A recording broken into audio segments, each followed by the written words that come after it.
देखिए, पिछले 2 वीडियो में हम लोग केमिस्ट्री के 2 चैप्टर का ऑब्जेक्टिव देख चुके थे, जिसमें 20 महत्वपूर्ण ऑब्जेक्टिव था। ठीक है, इसके बाद से हम इसके एक तीसरे वीडियो यानी चैप्टर फर्स्ट रासायनिक अभिक्रिया में इसके समीकरण का ऑब्जेक्टिव देख लेते हैं। ठीक है, जो काफ़ी महत्वपूर्ण ऑब्जेक्टिव में से है। ठीक है, इसमें सबसे पहला क्वेश्चन है कि अभिक्रिया दिया हुआ है इसमें। ठीक है, इसको बताना है कि ये कौन सी अभिक्रिया है। ठीक है, तो देखो, ये जो आपको रिएक्शन इसमें दिया हुआ है, अगर 2 या 2 से अधिक यौगिक मिल करके किसी एक यौगिक का निर्माण करते हैं तो वो ऐसी अभिक्रिया को हम लोग कहते हैं संयोजन अभिक्रिया। क्या बोलते हैं उसको? संयोजन अभिक्रिया।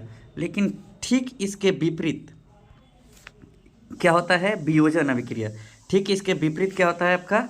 वियोजन अभिक्रिया। लेकिन संयोजन अभिक्रिया क्या होता है? जब 2 या 2 से अधिक पदार्थ मिल करके किसी एक नए पदार्थ का निर्माण करते हैं तो उसको हम लोग क्या कहते हैं? संयोजन अभिक्रिया। ठीक है, संयोजन अभिक्रिया में अभिकारक यानी जो रासायनिक इस तीर के निशान के पहले जो होता है उसको हम लोग क्या बोलते हैं? अभिकारक। और तीर के निशान के बाद वाला जो होता है वो होता है प्रतिफल। अगर प्रतिफल 1 है तो वो क्या है? संयोजन अभिक्रिया। अगर प्रतिफल 1 है तो संयोजन अभिक्रिया। अगर अभिकारक 1 है वो क्या कहलाएगा? वियोजन अभिक्रिया। क्या कहलाएगा? वियोजन अभिक्रिया। ठीक है, अगला क्वेश्चन है, सोडा एस का रासायनिक सूत्र होता है। सोडा एस का रासायनिक सूत्र जो होता है सोडियम कार्बोनेट होता है। तो सोडियम कार्बोनेट हमारा आंसर नंबर इसमें हो जाएगा कौन सा? बी। सोडा एस का जो होता है हमारा क्या होता है रासायनिक सूत्र? Na2CO3 sodium carbonate. बस इसी के साथ 10H2O अगर हम लगा देंगे तो यही फार्मूला जो होगा धोवन सोडा का हो जाएगा। इसी के साथ हम 10H2O लगा दें तो ये फार्मूला हमारा क्या हो जाएगा? धोवन सोडा का हो जाएगा। इसके बाद से इसमें का ऑप्शन डी जो है वो है हम लोग का बेकिंग सोडा का फार्मूला, NaHCO3 बेकिंग सोडा का फार्मूला। ऑप्शन नंबर ए जो है वो है हमारा संगमरमर का फार्मूला, जिसको बोलते हैं कैल्शियम कार्बोनेट। क्या बोलते हैं? Calcium carbonate. इसी को बोलते हैं खड़िया, इसी को कहते हैं चूना पत्थर। यानी इसको हम लोग क्या कहते हैं? चूना पत्थर।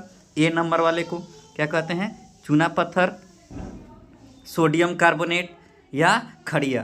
किसको? ए वाले को, CaCO3। 3 नंबर क्वेश्चन में है, कौन विजातीय यौगिक है? विजातीय यौगिक का मतलब क्या होता है कि इस तीनों में से, इस चारों में से कोई एक ऐसा ऑप्शन है जो क्या है कि इस चारों में से क्या है? अलग है। जैसे अभी चूना पत्थर, संगमरमर और खड़िया तीनों का एक ही रासायनिक सूत्र होता है, वो होता है CaCO3। अभी हम बताएं CaCO3 कैल्शियम कार्बोनेट, क्योंकि ये चूना पत्थर कहें, चाहे संगमरमर कहें, चाहे खड़िया कहें। प्लास्टर ऑफ पेरिस का फॉर्मूला जो होता है ये इसमें क्या हो जाएगा? विजातीय है। ये क्या है? विजातीय है इसमें। ठीक है, ये विजातीय है यानी इसमें इस तीनों से ये क्या है? अलग है। प्लास्टर ऑफ पेरिस का जो रासायनिक सूत्र होता है वो होता है CaSO4, ठीक है, dot half H2O। CaSO4 dot half H2O। यही अगर जिप्सम का दे तो पूरा यही रहेगा, लेकिन हाफ H2O के जगह पर क्या हो जाएगा हमारा? 2H2O। क्या हो जाएगा? 2H2O। हाफ H2O की जगह पर क्या हो जाएगा हमारा?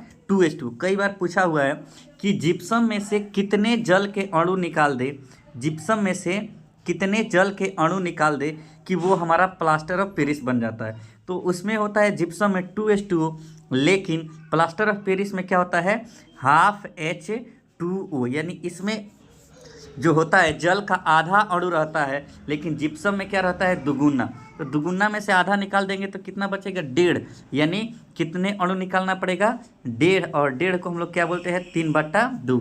यानी जिप्सम में से 3/2 अणु निकाल देंगे तो हमारा क्या बन जाएगा? वो प्लास्टर ऑफ पेरिस बन जाएगा। ठीक है, अगला क्वेश्चन हम लोग देखते हैं क्या है। कह रहा है कि लोहे पर जिंक की लेपित करने की क्रिया को क्या कहते हैं? लोहे पर जिंक की परत चढ़ाने की जो प्रक्रिया होता है उसको हम लोग क्या कहते हैं? गैल्वेनीकरण। क्या कहते हैं उसको? गैल्वेनीकरण। यानी ऑप्शन नंबर क्या हो जाएगा हमारा? डी। क्या हो जाएगा? Option number D. क्या कहते हैं उसको? गैल्वेनीकरण। लोहे पर जिंक की परत चढ़ाने की प्रक्रिया को हम लोग क्या कहते हैं? गैल्वेनीकरण। क्या कहते हैं उसको? गैल्वेनीकरण।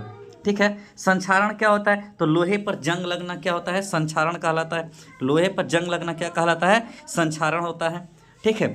विद्युत लेपन क्या होता है? इलेक्ट्रोप्लेटिंग, यानी इलेक्ट्रोप्लेटिंग क्या होता है, ठीक है।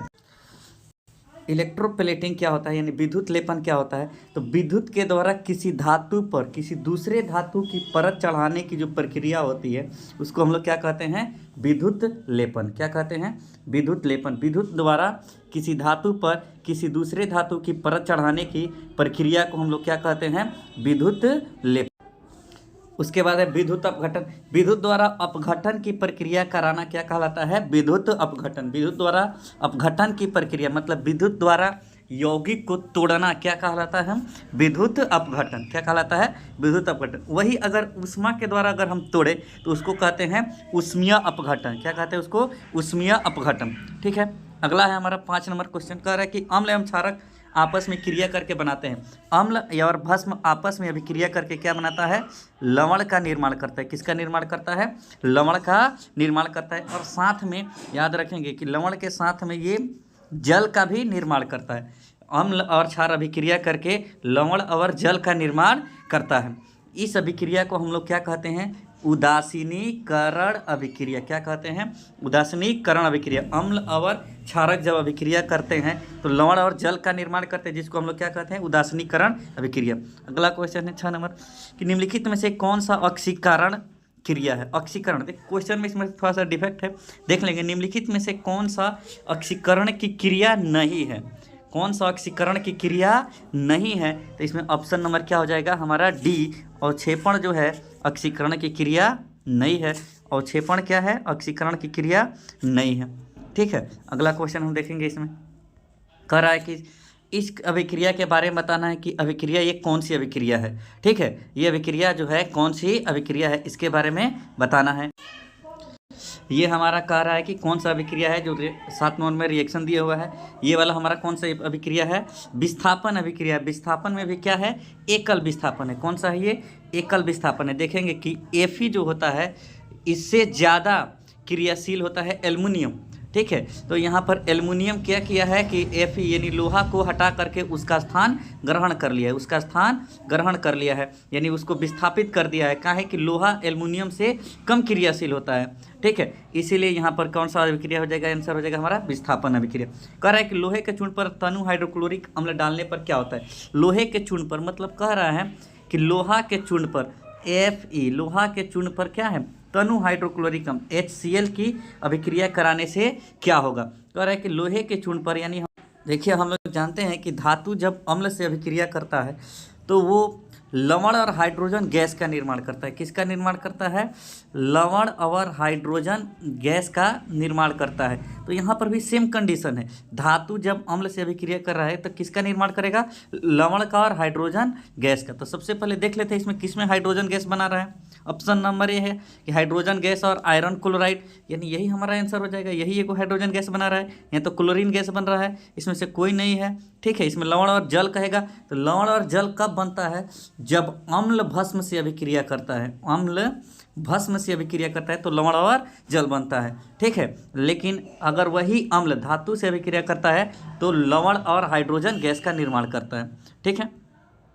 अगला क्वेश्चन है इसमें श्वसन किस प्रकार की क्रिया है? तो श्वसन किस प्रकार की अभिक्रिया है? तो श्वसन एक प्रकार की संयोजन अभिक्रिया है। कौन सी अभिक्रिया है? श्वसन एक प्रकार की संयोजन अभिक्रिया है। श्वसन एक प्रकार की संयोजन अभिक्रिया है। इसी रासायनिक अभिक्रिया में प्रतिफल के रूप में अवक्षेप का निर्माण होता है। अवक्षेप के रूप में किसी ठोस पदार्थ का निर्माण होता है तो उस अभिक्रिया को हम लोग क्या बोलते हैं? अवक्षेपण अभिक्रिया। क्या बोलते हैं उसको? अवक्षेपण अभिक्रिया। अगला क्वेश्चन है 10 नंबर में, कह रहा है कि शरीर में भोजन का पाचन किस प्रकार की क्रिया है? शरीर में भोजन का पाचन एक प्रकार की ऑक्सीकरण अभिक्रिया है। कौन सी अभिक्रिया है? ऑक्सीकरण। और ऑक्सीकरण को हम किस नाम से जानते हैं? उपचयन के भी नाम से जानते हैं। ऑक्सीकरण को हम लोग किस नाम से जानते हैं? उपचयन के भी नाम से जानते हैं। तो यहाँ कौन हो जाएगा? उपचयन, ठीक है। अगला क्वेश्चन है 11 नंबर, कह रहा है कि साग सब्जी को विघटित कंपोस्ट बनाना किस प्रकार की प्रक्रिया है? तो साग सब्जी को विघटित कंपोस्ट बनाना ऊष्माक्षेपी प्रक्रिया है। कौन सी? ऊष्माक्षेपी प्रक्रिया है। अगला क्वेश्चन है, सेम वही 11 नंबर क्वेश्चन है। यहाँ क्वेश्चन है ऊष्मा क्षेपी प्रक्रिया। जल के विद्युत अपघटन से इलेक्ट्रॉन मुक्त होता है। जल के विद्युत अपघटन से इलेक्ट्रॉन मुक्त होता है। किस जहाँ से इलेक्ट्रॉन मुक्त होता है? तो एनोड से इलेक्ट्रॉन क्या होता है? मुक्त होता है। कहाँ से मुक्त होता है? से इलेक्ट्रॉन मुक्त होता है। कहाँ से मुक्त होता है? एनोड से इलेक्ट्रॉन मुक्त होता है और किधर जाता है? कैथोड की तरफ। अगला क्वेश्चन है, कह रहा है कि पदार्थ एक्स का जलीय विलयन का उपयोग दीवार की सफ़ेदी करने के लिए कर रहा है कि मतलब इसमें से कौन से पदार्थ है जिसके जलीय विलयन का उपयोग हम लोग कहाँ करते हैं? सफ़ेदी के रूप में, दीवारों के सफ़ेदी के रूप में प्रयोग करते हैं। तो इसमें देखिए जलीय विलयन, किसके जलीय विलयन का हम लोग प्रयोग करते हैं? तो चूना यानी CaOH, यानी बिना बुझे हुए चूने को जलीय विलयन को हम लोग दीवार में सफ़ेदी के लिए प्रयोग करते हैं। इसमें जब हम जलीय विलयन इसका बनाते हैं, इसका जलीय विलयन बनाते हैं, यही फार्मूला हो जाता है CaOH का होल 2, कैल्शियम हाइड्रोक्साइड। अभी फ़िलहाल में इसका नाम क्या पड़ेगा? Calcium oxide. ठीक है, फिलहाल में इसका नाम क्या पड़ेगा? कैल्शियम ऑक्साइड, लेकिन ये क्या है? Calcium hydroxide. इसको हम अभी बताए हैं सोडा एस। क्या बोलते हैं इसको? सोडा एस बोलते हैं। ठीक है, ये वाला CaCO3 इसको संगमरमर, चूना पत्थर, ठीक है, खड़िया, इस तीनों इसको बोलते हैं CaCO3 को। ठीक है, अगर बुझा हुआ चूना, अभी बताए बुझा हुआ चूना कौन होता है? कैल्शियम हाइड्रोक्साइड, यानी कैल्शियम हाइड्रोक्साइड ये हमारा क्या हो जाएगा? बुझा हुआ चूना।